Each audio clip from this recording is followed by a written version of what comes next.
വ്യാജ മതപരിവർത്തനം ആരോപിച്ച് ഒഡീഷയിൽ കത്തോലിക്ക വൈദികർക്കും സന്യാസിനികൾക്കും മതബോധന വിഭാഗത്തിലെ അംഗത്തിനും നേരെ ആക്രമണവും ഭീഷണിയുമായി ബജ്റംഗ് ദൾ പ്രവർത്തകർ. മലയാളി വൈദികരായ ഫാദർ ലിജോ നിരപ്പേലും ഫാദർ ജോജോയും ഉൾപ്പെടെയുള്ള സംഘത്തിനു നേരെയാണ് ആക്രമണമുണ്ടായത്.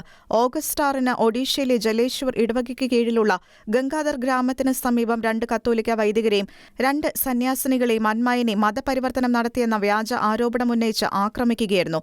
ജലേശ്വർ രൂപതയിലെ ജോഡ ഇടവകയിലെ മലയാളി വൈദികർ ഉൾപ്പെടെയുള്ള സംഘം 2 പ്രാദേശിക ക്രൈസ്തവരുടെ ചരമവാർഷികത്തോടനുബന്ധിച്ച് ഗംഗാധർ മിഷൻ സ്റ്റേഷൻ സന്ദർശിച്ച് പരിശുദ്ധ കുർബാന അർപ്പിച്ച് മടങ്ങുമ്പോഴായിരുന്നു അതിക്രമം നടന്നത്. വൈകുന്നേരം 9 മണിയോടെ ഗ്രാമം വിട്ടുപോകുമ്പോൾ ഗ്രാമത്തിൽ നിന്ന് 1/2 കിലോമീറ്റർ അകലെ ഇടുങ്ങിയ വനപ്രദേശത്ത് ഏകദേശം 70ഓളം ബജ്റംഗ് ദൾ പ്രവർത്തകരുടെ ഒരു സംഘം കാത്തിരിക്കുകയായിരുന്നുവെന്ന് ഫാദർ ലിജോ പറഞ്ഞു. ആദ്യം മോട്ടോർ സൈക്കിളിലുണ്ടായിരുന്ന മതബോധനാധ്യാപകനെ നിഷ്കരുണം മർദ്ദിച്ച് ബൈക്ക് നശിപ്പിച്ച് ഇന്ധനം ഊറ്റിയെടുത്തുവെന്ന് വൈദികൻ വെളിപ്പെടുത്തി. തുടർന്ന് അക്രമികൾ വൈദികരുടെ വാഹനത്തിന് നേരെ തിരിഞ്ഞു. ബലപ്രയോഗത്തിലൂടെ തടഞ്ഞു നിർത്തി വർഗീയമായി അധിക്ഷേപിക്കുകയായിരുന്നു. തുടർന്ന് അക്രമികൾ മർദ്ദിക്കുകയും ആക്രമിക്കുകയും തങ്ങളുടെ മൊബൈൽ ഫോണുകൾ പിടിച്ചുവാങ്ങുകയും ഇനി ക്രിസ്ത്യാനികളെ ഉണ്ടാക്കാൻ കഴിയില്ല എന്ന് ആക്രോശിക്കുകയും ചെയ്തതായി ഫാദർ ലിജോ കൂട്ടിച്ചേർത്തു. National desk, Shekinah news.